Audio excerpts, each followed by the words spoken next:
My name is Seth Goldstein. I have now 22 minutes to change your entire perspective about the world. Okay, so if I go a little fast, you'll forgive me, okay? So on the top is sort of a timeline marked from the beginning of Homo sapiens to today, color-coded to Maslow's hierarchy. So Maslow was a famous psychologist, something like that.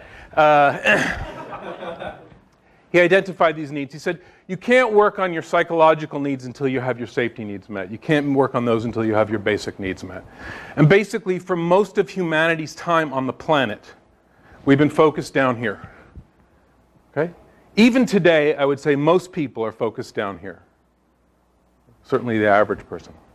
Okay? Because income inequality, wealth inequality, etc. So, I am a computer architect by training. There's one curve that dominates computer architecture. It's Moore's Law. You've heard of it, I'm sure. The nice thing about this chart that I stole from Jim Gray is that actually Moore's Law goes back to 1890. As we changed the way we manufactured computers from mechanical relays that had to be assembled and put together, the exponent of the number of operations per second dollar increased. Then we went to tubes and transistors, and then we went to this amazing thing called photolithography, in which no assembly was required. That's going to be a mantra throughout my talk.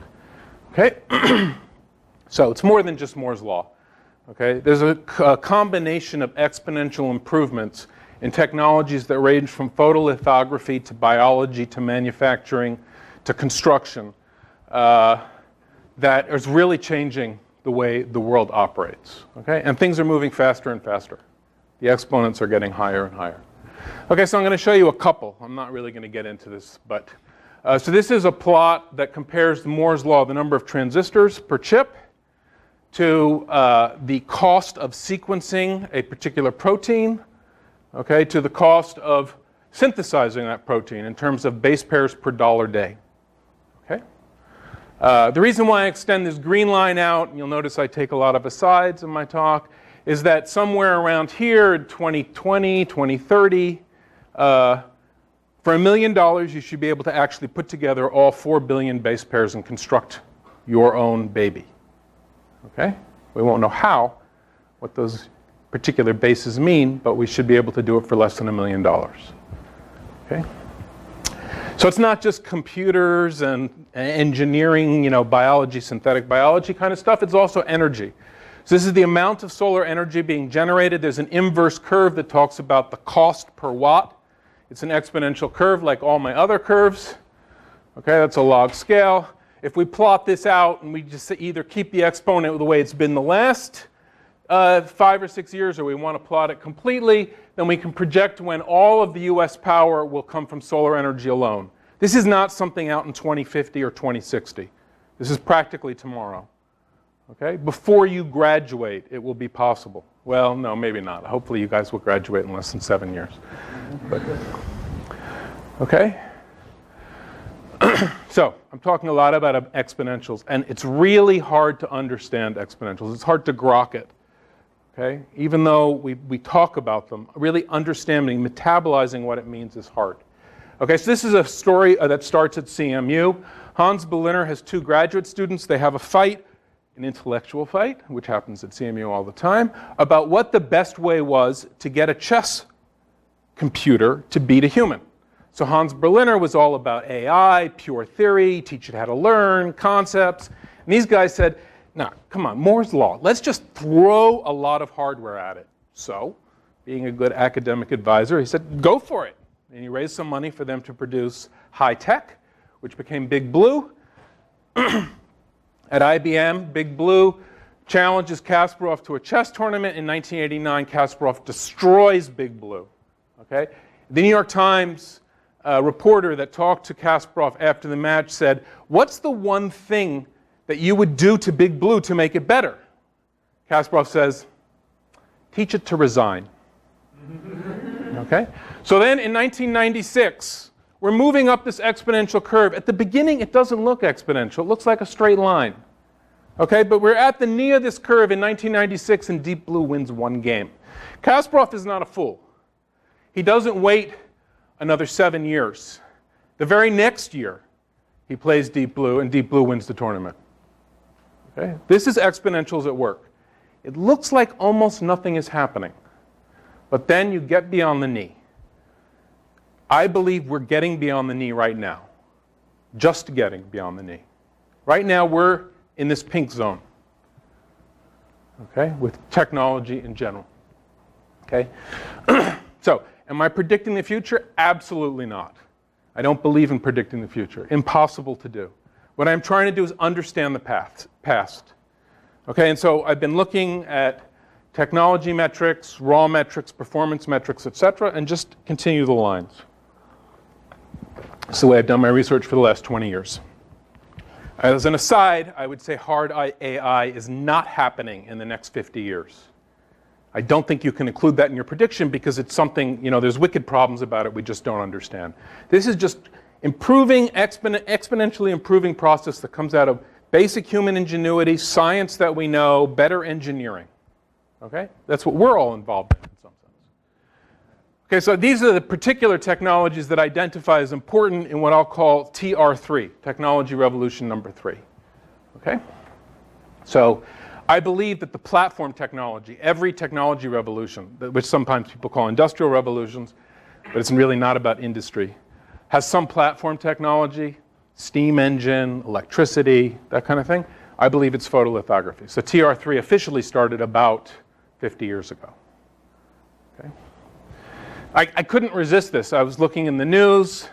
Today, 3D printed fish. So this is 3D printers, robotics, computation, and material science sort of combined together, 4 of the technologies that I talked about. These will swim in your bloodstream and deliver medicine to particular spots. So it's happening at UCSD. They can do this already. Okay? And Facebook announced M, its Siri competitor, AI that's trained and supervised by people. It's not AI, but that's what he calls it. It allows you to do things like order a burger, make a reservation at a restaurant. It's a little more advanced than Siri. Okay? So the world's changing, and this is amazing. We're going to have clean, ubiquitous, cheap energy, knowledge available to everybody, Wikipedia, MOOCs, all this kind of stuff. Driverless cars, safer and faster travel. We're going to have essentially ability to have a level playing field because everyone will have access to everything. Better health. You'll be able to customize anything with 3D printers and download them and print them, etc. In some sense, a dematerialization of value. Ideas become king because anyone can manufacture anything. Okay? Sounds great. So let me just take a step back for a second and look at one particular technology, publishing.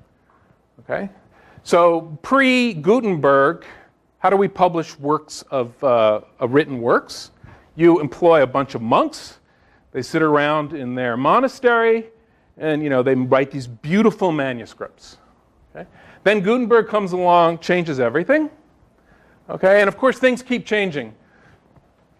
But this was incredibly disruptive, right? Protestant Reformation, 400 years of Catholics and Protestants fighting in Europe. I mean, incredibly disruptive, but in the end, awesomely good for humanity.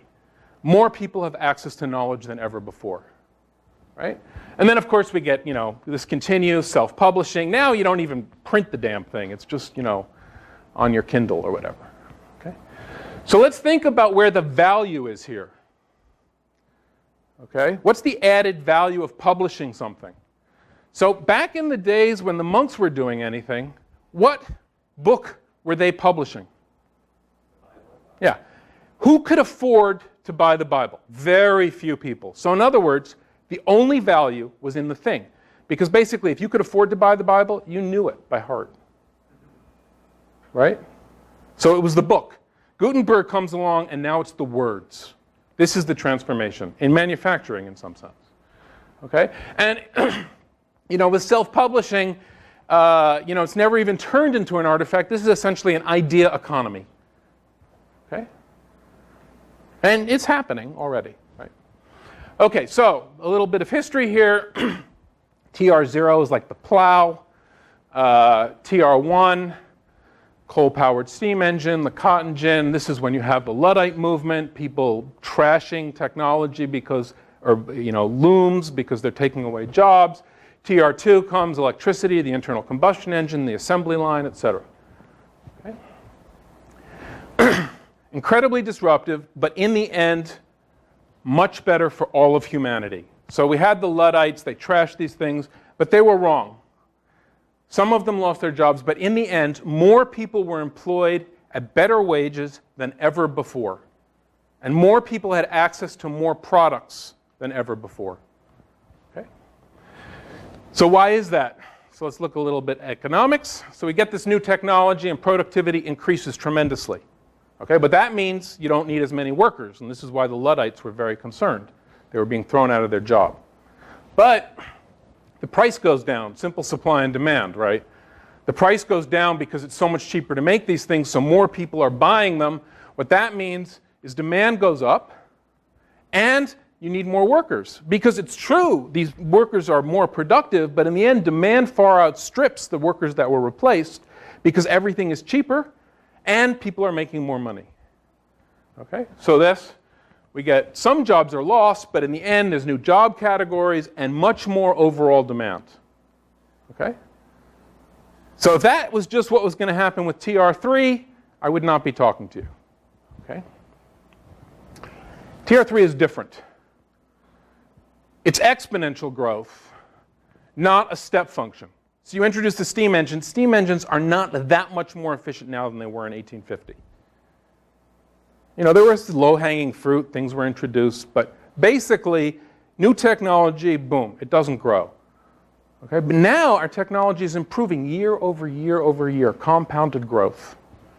Okay? But then there's other things. I am a computer scientist at all. Scalability and distributedness are the two distinguishing features of TR3 versus TR1 and TR2.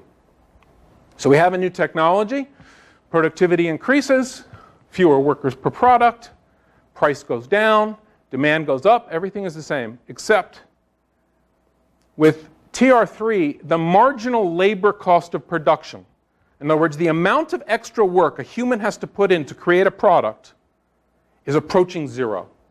In fact, in many products, it is already at zero. A Netflix movie that you watch, a Kindle book that you download, etc. The marginal cost is zero. That means that increased demand does not lead to more workers needed. Okay, that's really disruptive. Of course, products are super cheap, right? The Nash equilibrium here says that in the end, the price of a product should equal the marginal cost of the product. So if this approaches zero, then the price should approach zero. Okay, distributedness. The old technology revolutions led to more centralization, the creation of cities, all this stuff brought people together. There was a big factory, you had to be near the factory. There was a coal-powered electricity-generated plant, everyone had to be near the electricity. It brings people together into cities. TR3 is distributed. You find a product on the web, that idea can be generated anywhere in the world. You download it, you 3D print it, everyone is spread out. Okay? So most of the value chain that we have in today's goods and services disappears. Okay? Some people call this prosumers. It's already happening. So this is stuff from the Fed. These gray bars represent recessions. This one is the last crash in 2008. This is the percentage of the civilian labor force that's employed. Unemployment numbers are completely bogus, and you should not pay attention to them. They're meaningless. But the percentage of the population that's employed started dropping here in around 1995 and has continued to drop. Okay? Meanwhile, profits have gone up. So, last year's symposium at Jackson Hole, they're about to actually meet right now. This is where all these big economic thinkers get together, suggests that the job market is shrinking, independent of the recession. Okay? And so you can see the percent of Americans that are being employed, and no real change in median income adjusted for inflation for 40 years. Okay? About the time I say TR3 starts. So think ahead a little bit. What jobs exist at Giant Eagle? I don't know. Nobody. There's no checkout people. The robots are stocking the shelves. Maybe there's somebody who's managing the trucks coming in. Maybe there's one security guard for all of the Giant Eagles, and there's drones and cameras to check to make sure whether someone isn't stealing something, and if they do, the drone, kills them or something. It's not just that kind of stuff. More lawyers, new graduating lawyers, are unemployed than ever before. Professors? I mean, MOOCs?